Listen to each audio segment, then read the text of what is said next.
Hi, I'm Bill Bradley. Join me for a recent excerpt of American Voices.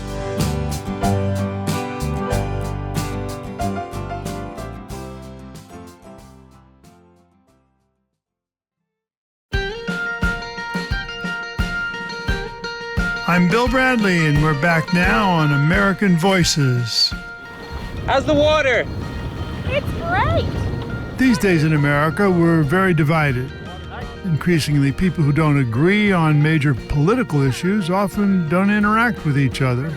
But imagine if you could get people who don't agree to get together, have a conversation, especially about something as big as the environment. That was Dave Ford's dream, and he made it happen. He gets business leaders of companies that make plastic, big companies like Coca-Cola, Glad, Clorox, and he pairs them up with leaders and thinkers working on solutions to clean up our oceans, like the people from Greenpeace, National Geographic. The business leaders and environmentalists go on expeditions together. They travel by ship, go out to sea, so they can look at the amount of plastic that is in the water and then try to figure out what to do about it. Here we are. What do we find? Another throwaway bottle with just a remarkable number of fish bites on it. So, the work that Marcus has done trying to match up the geometry of these bites is really narrows it down to probably the ocean triggerfish, or maybe the plainhead filefish. When these are floating like this, it's just like a habitat. A fish will just park itself underneath it. You see it all the time. Dave Ford, the founder and CEO of Soul Buffalo, is here with me now in the studio. Dave, welcome to American Voices. Thanks for having me in, Senator. Well, so the idea is CEOs of companies that produce plastic get together with Greenpeace. I mean, you mean they don't mind getting together? We're putting this thing together from the day we wrote a really big check to book this ship that we found to take all That's these. optimism. It was a calculated bet, and we sort of pushed our chips all in that this was going to be a good idea. And it was really this philosophy along those 13 months from when we actually went out there into the Atlantic Gyre was the obstacle is the way is really our leading philosophy, because every step of the way felt like we hit like a major obstacle, but they all really proved to be sort of foundational in what we built. Give me an example. So we had many companies along the way tell us that they already knew that this was an issue, and their executives already knew this was an issue, and that they didn't feel like they needed to subject them to putting them on a boat with other people that didn't understand. When we weren't trying to put together a group of like Mr. Burns type characters from The Simpsons out in the ocean to sort of like torture them for their wrongdoing, but we actually wanted to work with leaders in these institutions, right, to get them, the collective brain trust together. So I had that happen on 2 back-to-back calls with 2 really big companies. One was in oil and gas and one really big beverage company. And they just said, we're not going to send our people there. We know this is an issue. So we decided to change the name of what we were doing to the Ocean Plastics Leadership Summit. And we would have never done that if we wouldn't have been told no in an emphatic way. Very interesting. Obstacles create opportunity. Absolutely. So how did you get the business leaders to agree? Well, it started by one organization at a time, building the credibility. And we work with a lot of big companies, but we were able to get the World Wildlife Fund on pretty early, the Ocean Conservancy, and eventually with National Geographic, and then Dow Chemical came in pretty early. From there, it was credibility building with every organization that came. And eventually, I would say another big obstacle is getting the industrial leaders to agree to let activist NGOs like Greenpeace on the ship, because they can be pretty opposing forces, for lack of a better way to put it. Well, how did you get agreement? How did they happen to do it? Did anybody really say no, and you persisted, and then they said yes, and then they finished, and they said, I'm glad I came? Yeah, well, it took a while. It took a bunch of different calls with some of the leading corporations that were on the ship and some conversations ahead of time with the folks at Greenpeace, just to make sure that, they realized this wasn't going to be like a disruptive thing, that They were coming in the spirit of collaboration. And there was actually a lot of pressure on the environmental organizations as well. Same way about getting on the ship with industry, who generally there's not a lot of trust there. Right. So yeah, at the end of the day, it was absolutely really blew everybody away. There were a lot of conversations that happened out there in the middle of the Atlantic Ocean that haven't happened before, like for sure. What? Give me an example. Well, one of the really interesting things was Greenpeace and Nestle Waters, right when they decided to come both decided to come, Greenpeace was building trash monsters in front of 150 Nestle headquarters around the world, and a lot of other beverage companies too. They were doing an action against water bottles. And the Nestle leader that we were working on to get to come asked if he could share a room with one of the head campaigners at Greenpeace. And Greenpeace agreed. So that has absolutely never happened. And I think that story is like one of the most defining moments that happened. These guys shared a pretty small room for 4 days in the middle of the ocean. And then they got to see that neither one of them was a villain. Yeah, and they just got to find some common ground. And, Greenpeace is always going to do what they're going to do and stay on mission. And Nestle has a defined mission, and they're trying to make a lot of movements to attack this issue. But yeah, they can pick up the phone and call each other now. What level in the corporation actually attended? So we had 6 CEOs. Really? And we had like 8 C-suite. Really? We had some pretty senior folks, head sustainability leaders, R&D leaders, brand leaders. So once if you are on the expedition, what was it like? Well, it's like 25% experience where you're on a Zodiac boat in the middle of the ocean. We actually got everybody out in the water 200 miles off the coast of Bermuda, and we hit a tremendous amount of plastic waste in the middle of the ocean, which obviously you can't plan for, which was incredible. And another 75% dedicated, really hard work, we grouped everybody up and we ran labs. What are the labs and where are they and what do you mean? So, they're essentially groups of 10 brilliant people that are curated and facilitated on the ship. On the ship. So we had IDEO was one of our key facilitators on the ship. We had one of the leaders from NYU that facilitated another group. And essentially it's just driving to a concrete solution to solve all these little pieces of this incredibly complex challenge. So essentially they're working groups to come up with great ideas. So what ideas did they come up with that would possibly be a beginning of a solution? One of the really exciting ones is involving big box retail here in the US and how you can bring consumer consciousness front and center. So spotlighting packaging innovation in big box retail. So conceivably a Walmart or a Target, and how can the consumers know that this toothpaste has better packaging, is better for the environment than this other toothpaste? Or how do we know that this printer that HP put out doesn't use nearly as much plastic in their packaging because they've figured out other ways to substitute it? We did an alternative materials lab as well about what could be different types of chemistry that could solve the problem. That all happens on the boat. That happens on the boat and off the boat. So starts on the boat, and then we've been driving ever since.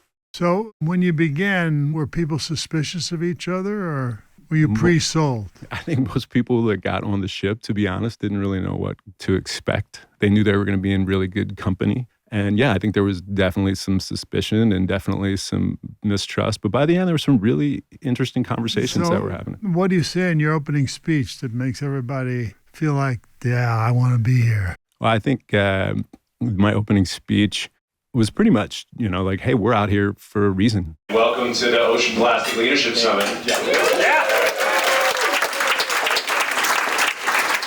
So we're going to get everybody down into the water together that wants to, with the opportunity to snorkel with the sargassum in the open ocean. All right, hands up. How many are going snorkeling? 1, 2. One. Keep them up. 1, 2, 3, 4, 5, 6, 7, 8, 9, 10. Let's get right there.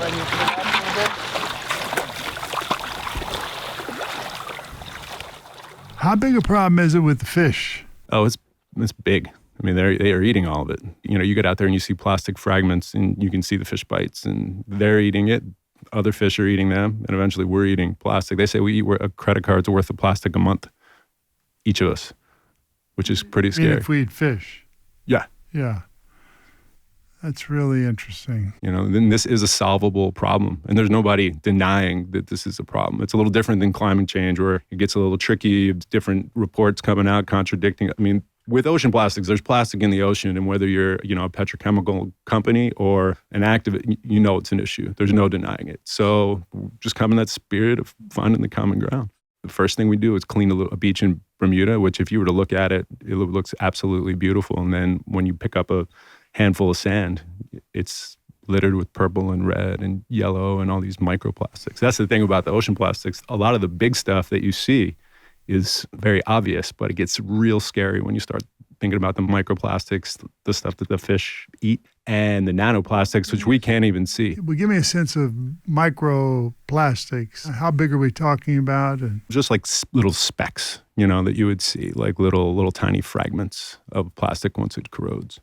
You see all these little tiny microplastic fibers and a lot of big stuff too. We found a toilet seat out there. We found all kinds of crates, toothbrushes. But, fish are making microplastic by chopping it up. That's why it's worth picking up.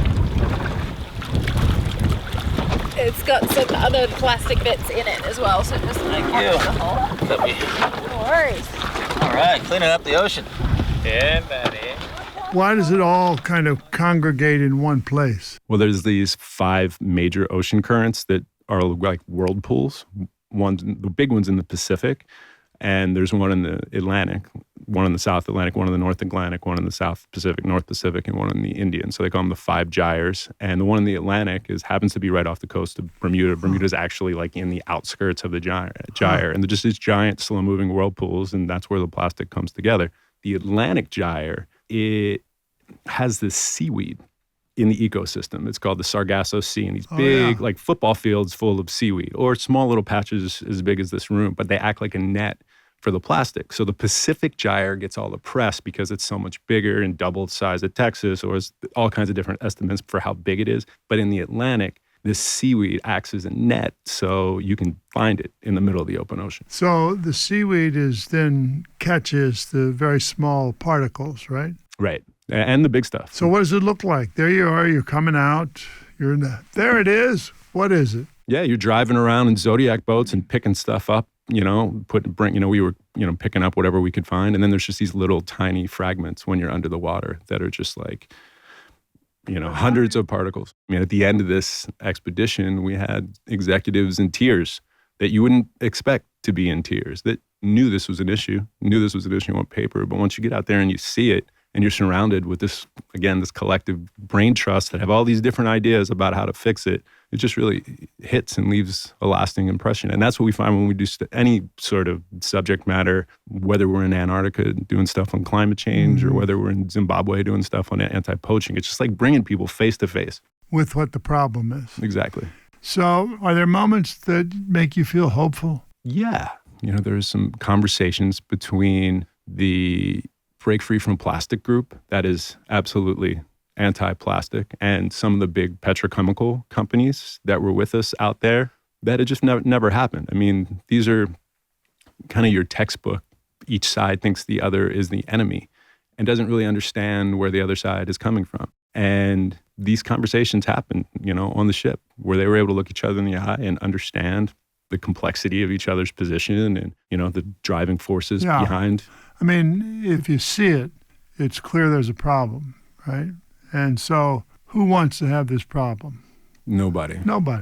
And so here you are, 2 sides, then they figure out how they're going to solve the problem, right? If you're a CEO, you've gotten to be a CEO because you can solve problems. If you are a successful environmentalist, you want to solve problems. Absolutely. And the amount of cooperation and opportunity that happened on that ship, a lot of it by happenstance, a lot of it we can't even really talk about because there's NDAs, because some of these big consumer packaged good companies are sourcing plastic from some of these waste picking communities, those connections. There's a former NFL player that was on our ship, this amazing guy, his name's Ovi Mahaley. He used to play for the Ravens and the Falcons, and he's as an environmental NGO. He's like one of the only professional athletes that has a foundation dedicated to the environment, and he makes comic books for African American communities to educate them about environmental challenges. And he got his next comic book funded on the ship. That was just like a little amazing thing that happens. So was connecting people something you always were drawn to? Yeah, well, I lived in New York I live a couple hours upstate now. I lived in New York City for 10 years, and I would meet all these incredible people around the city. Always just want to stay in touch, but everybody's busy. Everybody's got big, interesting lives. So I would just put together breakfast and invite random people that I met in the city just to come meet, and they all met each other, and I did that for years. Well, like what? I mean, this is incredible. So You call up a stranger and say, want to come to breakfast?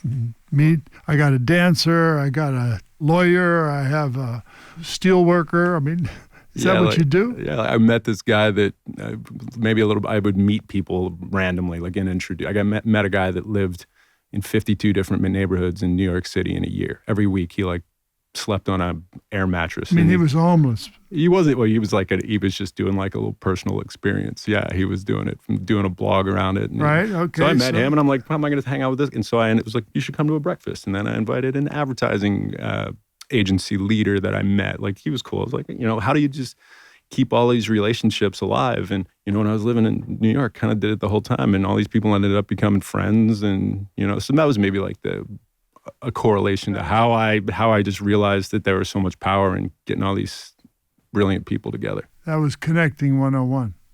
Connecting 101, yeah. Well, you've gone a long way from Connecting 101, Dave. You really have. I can't tell you how much I admire what you've done, and not only the effect, meaning reducing plastics in the ocean, but the method, which we can learn a lot from in this country in a lot of other areas. Connecting people, listening, caring enough to move a little bit one way or the other to get agreement. Yeah, I wonder who else we could lock up on a boat for 4 days with no Wi-Fi and see what happens. Well, that's another story. Listen, Dave, thanks for being here, and thanks for helping us clean up the oceans. Oh, thank you so much, Senator. I'm really grateful. I've been speaking with Dave Ford, the CEO of Soul Buffalo. To learn more, visit us on Facebook. Our show page is American Voices with Senator Bill Bradley.